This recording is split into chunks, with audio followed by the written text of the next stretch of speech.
आदाब और नमस्कार। आप देख रहे हैं बेंगलुरु अखबार। पूरे देश की नजरें कल होने वाले 4 तारीख को काउंटिंग पर है कि इस देश में टकाटक सरकार बनेगी या कटाकट सरकार बनेगी। टकाटक मतलब राहुल गांधी का वो स्लोगन है जिन्होंने कहा था कि अगर इंडिया ब्लॉक की सरकार बनती है तो 8,500 रुपए हर महीना जुलाई के महीने से आएंगे। तो उसके ऑपोजिट में इस देश के प्रधानमंत्री नरेंद्र मोदी ने टकाटक का स्लोगन दिया था कि फेल हो जाएगा। कल ये सारा दिन पता चल जाएगा।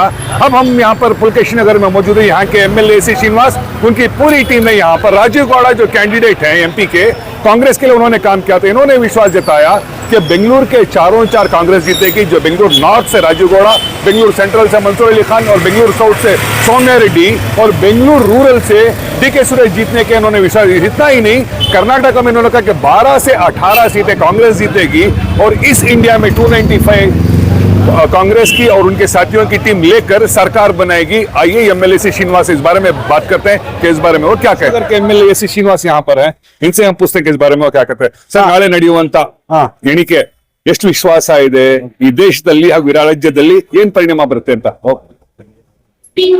ಈಗಾಗಲೇ ನಮ್ಮ ದೇಶದ ಮಹಾ ಚುನಾವಣೆ ನಡೆದಿದೆ. ಇದು ನ್ಯಾಯ ಧರ್ಮ ನೀತಿಗೆ ನಡೆದಂತ ಚುನಾವಣೆ. ಈ ದೇಶದಲ್ಲಿ ದೇಶಕ್ಕೋಸ್ಕರ, ಸ್ವಾತಂತ್ರ್ಯಕ್ಕೋಸ್ಕರ, ಜನಗಳಿಗೋಸ್ಕರ ರಕ್ತವನ್ನ ಕೊಟ್ಟಂತಹ ಪಕ್ಷ ಏನಿದ್ರೆ ಅದು ಕಾಂಗ್ರೆಸ್ ಪಕ್ಷ.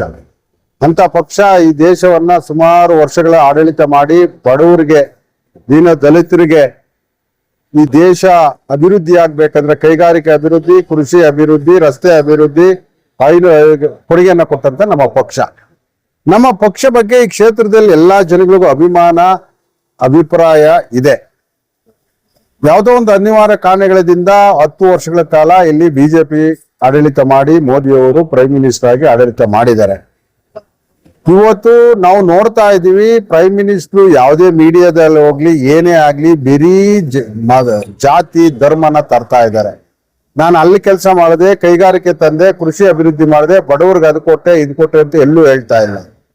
ಅದೇ ನಮ್ಮ ಇಂದಿರಾ ಗಾಂಧಿಯವರು ಪ್ರಧಾನಮಂತ್ರಿ ಆಗಿದ್ರೆ ಕಟ್ಟ ಕಡೆಯ ಒಂದು ಕಾಲೋನಿಗೆ ಹೋಗಿ ಅನ್ಎಜುಕೇಟೆಡ್ ಮುದುಕಿ ಕೇಳಿದ್ರೆ ಈ ದೇಶದ ಪ್ರಧಾನಿ ಯಾರು ಅಂದ್ರೆ ನಮ್ಮ ಇಂದಿರಾ ಗಾಂಧಿ ನಮ್ಗೆ ಅನ್ನ ಕೊಟ್ಟಂತ ತಾಯಿ, ನಮ್ಗೆ ಜಮೀನ್ ಕೊಟ್ಟಂತ ತಾಯಿ ಅಂತ ಒಬ್ಬ ಮಹಿಳೆ ಹೇಳ್ತಾಳೆ, ಈಗಲೂ ಹೇಳ್ತಾಳೆ ಇಂದಿರಾ ಗಾಂಧಿ ಹೆಸರು. ನಮ್ಮ ಪಕ್ಷ ಅಲ್ಲಿವರೆಗೂ ಬೇರೆಯವರು.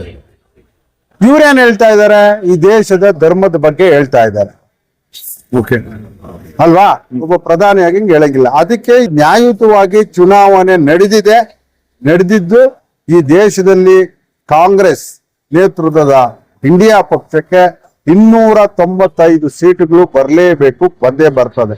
ಕರ್ನಾಟಕ ರಾಜ್ಯದ ಬಗ್ಗೆ ಮಾತಾಡೋದಾದ್ರೆ ಯಾವುದೇ ಒಂದು ಸುದ್ದಿವಾಹಿನಿ ಕೂಡ ನಿಮಗೆ 6 ನಂಬರ್ ತೋರಿಸ್ತಾ ಇಲ್ಲ, 8 ಹೈಯೆಸ್ಟ್ ತೋರಿಸ್ತಾ ಇರೋದು TV9 8 ಗಂಟೆ ತಲುಪಬಹುದು ಅಂತ. ಇದ್ರ ಬಗ್ಗೆ ನಿಮ್ಮ 5 ಗ್ಯಾರಂಟಿಗಳ ಪರಿಣಾಮ ಬೀರ್ಲಿಲ್ವಾ? ನೋಡಿ, ಕರ್ನಾಟಕದಲ್ಲಿ ನ್ಯಾಯಯುತವಾಗಿ ಮತದಾನ ನಡೆದಿದೆ. ಇವರು ನ್ಯಾಯಯುತವಾಗಿ ಏನಾದ್ರು ಫಲಿತಾಂಶ ಕೊಟ್ರೆ 12ರಿಂದ 18 ಸೀಟ್ ನಾವು ಬರ್ತೀವಿ. 12 to 18. S, okay. 12 to 18 ಇದು 100 ಎಲ್ಲ ಕರೀತಾವ್ರೆ, ದೇವ್ರ ಸತ್ಯ.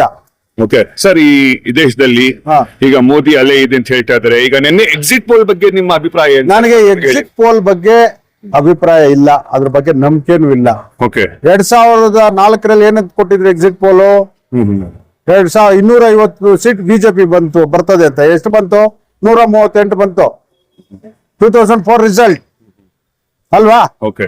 ಆ ತರನೇ ಆಗ್ತದೆ ಈ ಸಲ. ಕಡೆ ಪ್ರಶ್ನೆ, ಬೆಂಗಳೂರು ಬಗ್ಗೆ ಮಾತಾಡಿದ್ರೆ 4 ಕ್ಷೇತ್ರ ಇಲ್ಲಿ ಬರುತ್ತೆ. ನಾರ್ತ್, ಸೌತ್, ಸೆಂಟ್ರಲ್ ಮತ್ತೆ 4 ಕ್ಷೇತ್ರನೂ ನಾವು ಗೆಲ್ತೀವಿ. ನಿಮ್ಮ ರಾಜ್ಯ ಕೂಡ ಗೆಲ್ತಾರೆ 100%. ಓಕೆ ನೋಡಿ ನಾಳೆ ರಿಸಲ್ಟ್. ಈ ಲೋಕಸಭಾ ಚುನಾವಣೆ ಪ್ರಚಾರದಲ್ಲಿ ಡಿಕೆ ಶಿವಕುಮಾರ್ ಜೊತೆ ಹೆಲಿಕಾಪ್ಟರ್ ನಲ್ಲಿ ನೀವು ಸುತ್ತಾಡಿದ್ದು, ಆದ್ರೂ ಯಾವ ಸಮೀಕ್ಷೆ ನಿಮ್ ಪರವಾಗಿಲ್ಲ. ಇದ್ರ ಬಗ್ಗೆ ನಿಮ್ಮ ಅಭಿಪ್ರಾಯ ಏನ್ ಸರ್? ಈಗಾಗಲೇ ನಮ್ಮ ಶಾಸಕರು ವಿವರವಾಗಿ ಹೇಳಿದ್ದಾರೆ ಯಾವ ತರ ನಮ್ಮ ಫಲಿತಾಂಶ ಬರ್ತದೆ ಅಂತ ಹೇಳಿ. ಅದಕ್ಕೆ ನಾನು ಬದ್ಧನಾಗಿದ್ದೀನಿ. ಅವ್ರು ಹೇಳಿದ್ದು ನಿಜ ಇದೆ.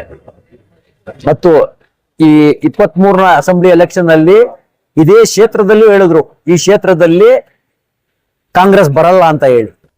ಇದು ನಿಮ್ಗೆಲ್ಲ ಗೊತ್ತಿರೋ ವಿಚಾರ. ಆದ್ರೆ 90,000 ಲೀಡ್ ಅಲ್ಲಿ ನಮ್ಮ ಶಾಸಕರು ಗೆದ್ರು. ಆಮೇಲೆ ಬರೀ 90 ಸೀಟ್ ಬರ್ತದೆ ಅಂತ ಹೇಳಿದ್ರು 23ನೇ ಎಲೆಕ್ಷನ್ ಅಲ್ಲಿ. ಆದ್ರೆ ಬಂದಿದ್ದೆಷ್ಟು 136 ಸೀಟು. ಇನ್ನೊಂದು 7 ಸೀಟು ಸ್ವಯಂ ಅಪರಾಧದಿಂದ ನಾವು ಸೋತಿದೀವಿ. 100 ಓಟು 50 ಓಟು ನಮ್ಮ ಜಯನಗರ್ ಕ್ಯಾಂಡಿಡೇಟ್ ತರ ಇದೆ. ಸೊ ಈ ಸಮೀಕ್ಷೆ ಸ್ಪಷ್ಟವಾಗಿ ಸುಳ್ಳು ಅಂತ ಹೇಳಕ್ ಇಚ್ಛೆ ಪಡ್ತೀವಿ.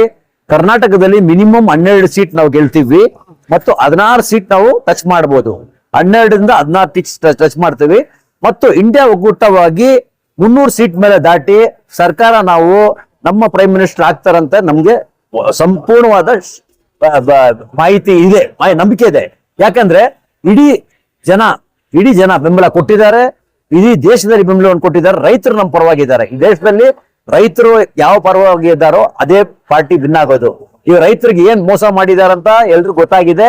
ರೈತರು ನಮ್ಮ ಜೊತೆ ಇದ್ದಾರೆ, ಅದರಿಂದ 100% ನಾವು ಗೆಲ್ತೀವಿ. ಓಕೆ, ಒಂದು ಇಂಪಾರ್ಟೆಂಟ್ ಪ್ರಶ್ನೆ.